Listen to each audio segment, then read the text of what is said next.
From the beginning of his time on Earth, man has always been fascinated by monsters, real or imagined. One enduring modern legend tells of creatures similar to man, walking upright, covered with hair, beast-like in character. Many believe they are real and exist today in the remote corners of the world where they have been driven by encroaching civilization. They were first known as the Abominable Snowmen.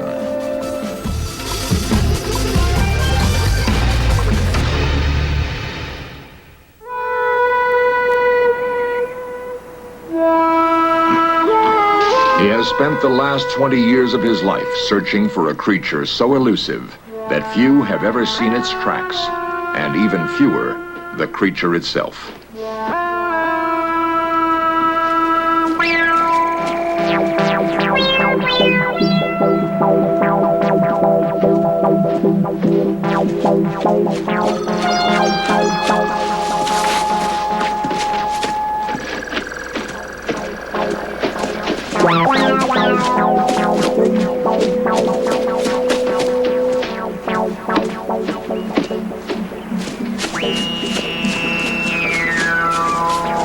Peter Byrne believes he has come close to the creature on more than one occasion. He has never actually seen the sure-footed beast that has been glimpsed in primitive surroundings. But as civilization pushes deeper into the wilderness, Byrne believes a confrontation with man is inevitable.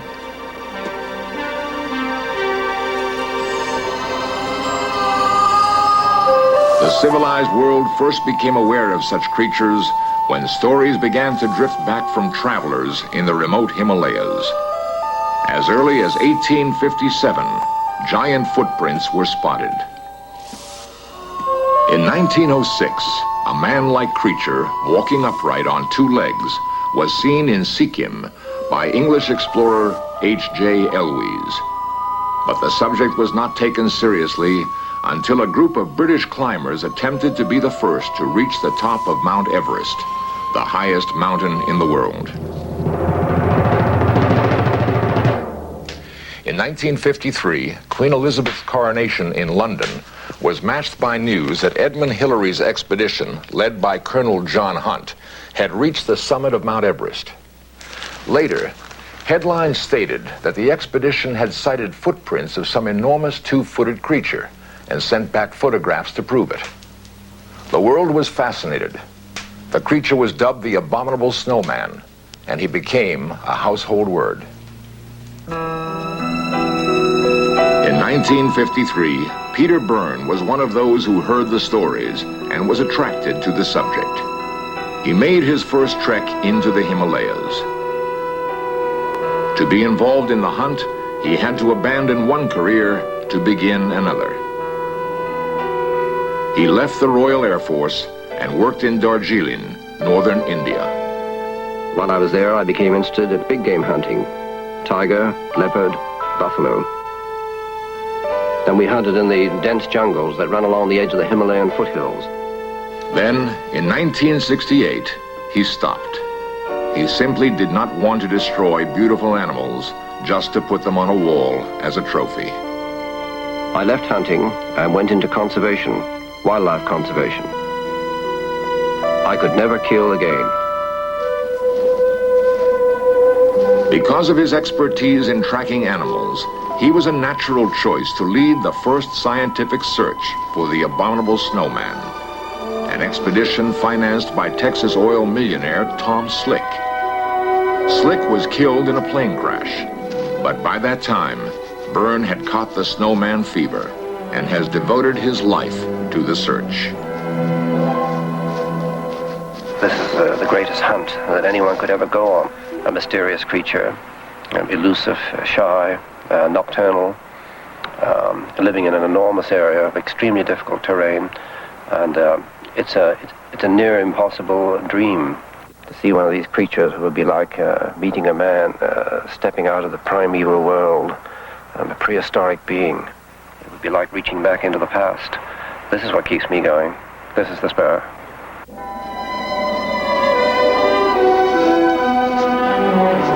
The search has taken him into some of the most spectacular scenic areas of the world, to breathtaking vistas of natural beauty. They alone make the search worthwhile. It is here that Byrne believes the man-beast will be found. Here in the Himalayas, at the very roof of the world, Mount Everest itself.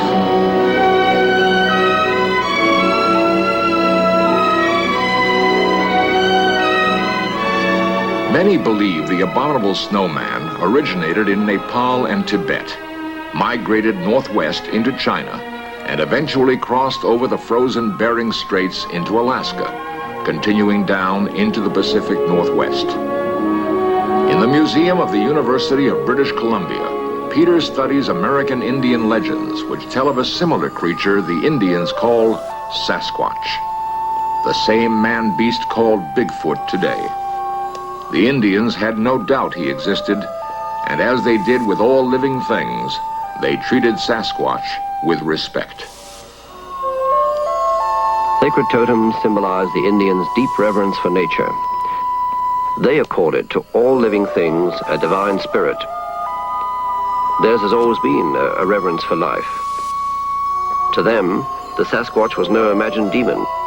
If we are to convince modern science that the man-beast exists, we must learn how it lives and where it hides. Peter's search next takes him to London, which has always been a center for abominable snowman study because of England's close association with India and the Himalayas. He has come to hear first-hand stories from a group of highly respected scientists and mountain experts, including John Hunt, now Lord Hunt, leader of the 1953 expedition, Dr. Michael Ward, physician to the original climb, and a world-leading mountain climber, Don Whillans. The round robin of their stories is fascinating. First time I remember having seen the tracks of the Yeti was before the war.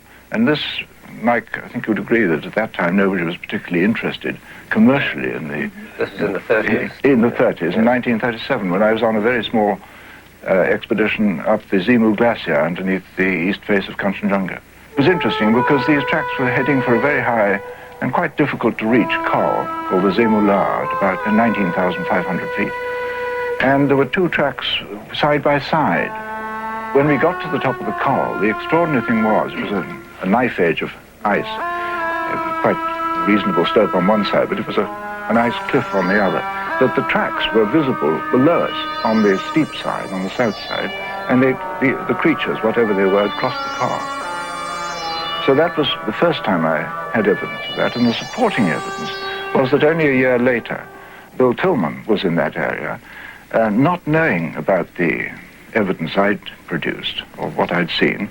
He saw exactly the same thing, except that it was one single pair of tracks going on the same route, in the same direction, and crossing the col.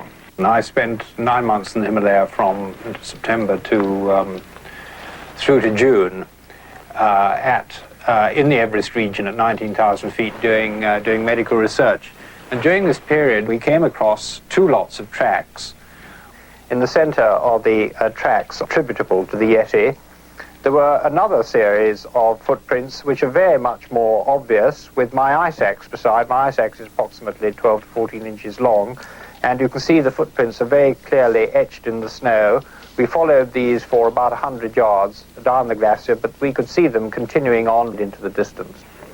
Lord Hunt will always remember another incident. In 1953, while we were training before we went to the foot of Everest to climb the mountain, and this was a training camp at about 17,000 feet, heard a wailing cry across the glacier at half a mile away. In fact, a series of sort of yelping calls, long drawn out. Wondered what on earth they were. It was a long, wailing, long drawn out call, and it was repeated. Possibly something like a peacock. From all of his research, both in the Himalayas and the Pacific Northwest, Peter has gained a clear picture of the snowman, a composite of its appearance and habits. Imprints left on the ground give me a view of its stride, its enormous loping gait. The stride averages from 40 to 50 inches. From the depth of the footprints, I know it's a heavy creature, more than 300 pounds, and it's extremely agile, jumping mountain crevasses with ease. For all its great physical strength, it appears to be shy and docile, eating small rodents, roots, and berries. But there is no record that it has ever harmed a single man. In Search Of will next go with Peter Byrne to Nepal, where he hopes to find absolute proof that the snowman exists. The people who live in the villages of the Himalaya mountains are called Sherpa. Despite their shy, mild-mannered ways, these people are capable of rugged climbs with incredibly heavy pack loads. They form the backbone of any expedition, including the successful assault on Everest in 1953. The Sherpa are not the doubters and skeptics that Western men are. Sherpa legends accept the fact that a huge, hairy creature lives among them. They call him the Yeti. To us, he is the Abominable Snowman.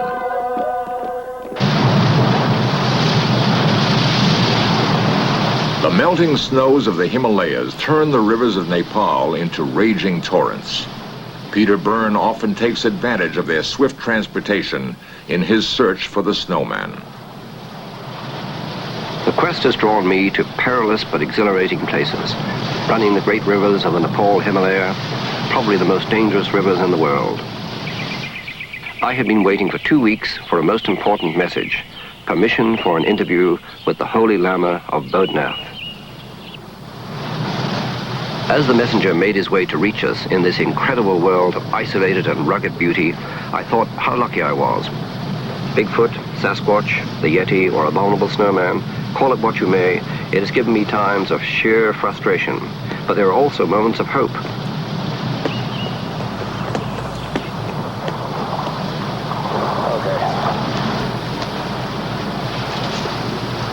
Right. Got a hold of that, Bill?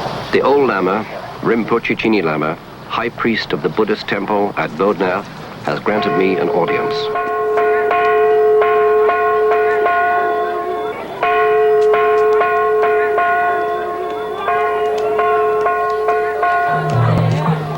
Kathmandu, the capital of Nepal, is one of the few cities of the ancient world unspoiled by tourists.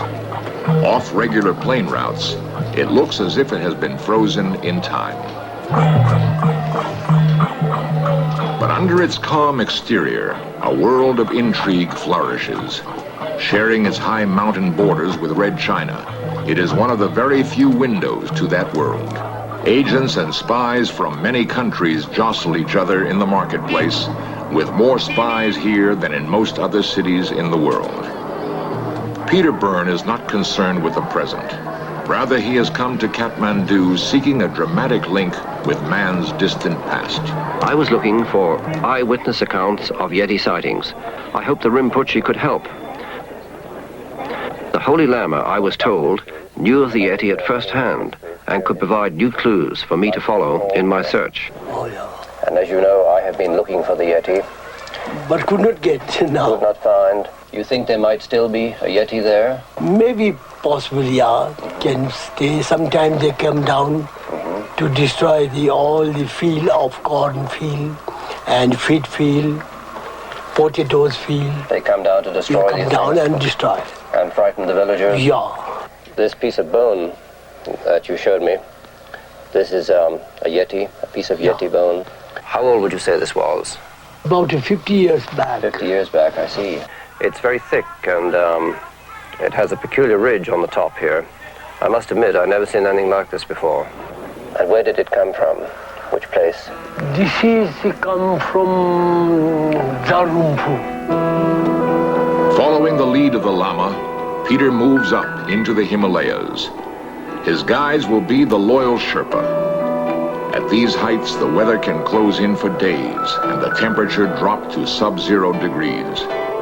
One feels cut off in an isolated world of beauty and danger, where time is meaningless, where it is easy to believe the incredible tales the Sherpa calmly tell. On my last Yeti expedition to Nepal, I had seen several sets of tracks and heard incredible stories of sightings. This year, I had set out with my Sherpa guides to investigate those stories and relive some of the experiences in the exact location where they said they had heard a Yeti. Peter's guides have not seen a Yeti themselves, but they feel they have been close to the creature many times. As he listens to their stories, Peter will have to differentiate between legend and fact, to divine the line between imagination and reality. The oldest Sherpa told an eerie tale. It was a winter afternoon, he said. Two of us were returning from the Tibetan border. And on the last stage of our journey, a storm forced us to camp in a deserted cave. We made our way deep inside where it would be warmer.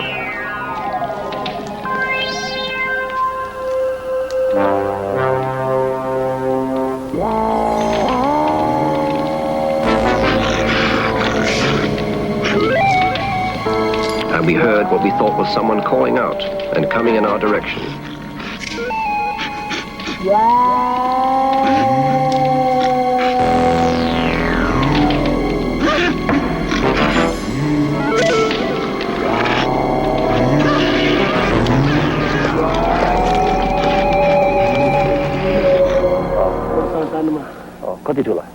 Peter's guides tell him they saw huge footprints around the mouth of their cave, but happily no sign of the creature itself. Peter continues his own search. The next morning, in the fresh snow, we saw a set of newly made tracks of a creature walking on two legs.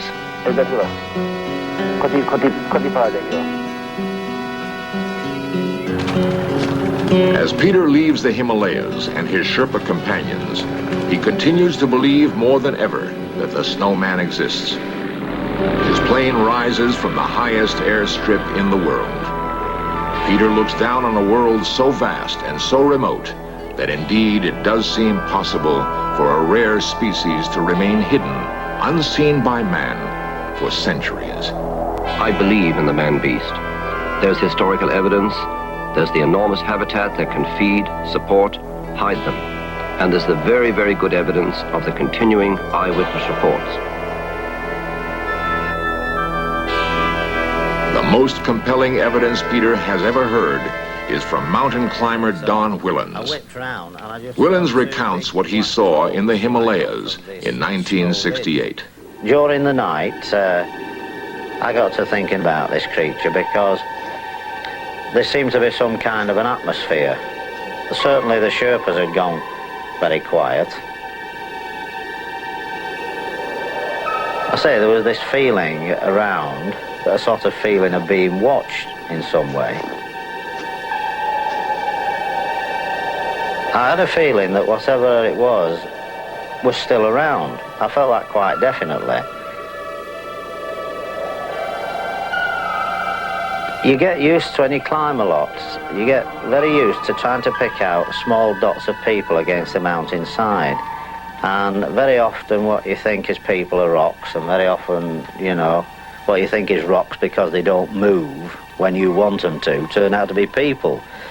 And I thought, well, I'll note the position of all the dark patches, it could be rocks, and I'll just see if any of them move, no matter how slowly. Anyway, I was just beginning to get a little bit cold, and I thought, oh, well, you've imagined it all. When suddenly I was sure the position of one of these rocks had moved. So I watched for a couple of minutes, and then suddenly I saw this rock definitely move. It started bounding up the slope. And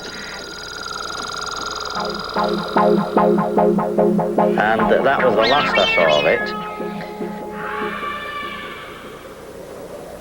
Of course, people come up with all kinds of suggestions about why didn't you set up a camp and follow it? Absolutely ludicrous.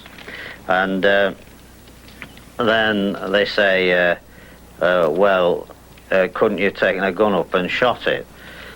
My own personal feelings, which I'm sure wouldn't be shared by a big game hunter or a fellow that worked in an abattoir, is that if I did it, it would be murder. If this creature had survived for, hundreds of thousands of years. Who am I to go around shooting it? My feeling was, the best of luck, mate. If you survived up here, and I've had the luck to see perhaps something of you, I for one felt quite happy that it buzzed off doing its own thing, because this is something that's very difficult to do in this day and age.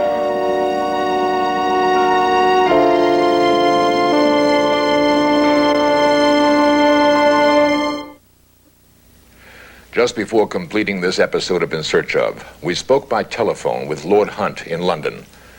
He had just returned from the Himalayas, where a reunion was held of the original members of the Mount Everest climb. One night, during that reunion, while camped near Mount Everest, each member of the group was awakened by cries outside their hut. This cover of the English Geographical magazine shows us what they discovered in the morning. Clear tracks of some huge two-footed creature were found nearby. Lord Hunt photographed those tracks, and this is one of those photographs. After more than a quarter century, new evidence of the abominable snowman. Tonight on the History Channel, follow an eccentric, a genius, a war hero, and newlyweds as they unearth the lost city of Jericho and find clues to the Ark of the Covenant. Did it really happen like the Bible says it did? The Bible's greatest secrets, tonight at 8 on the History Channel.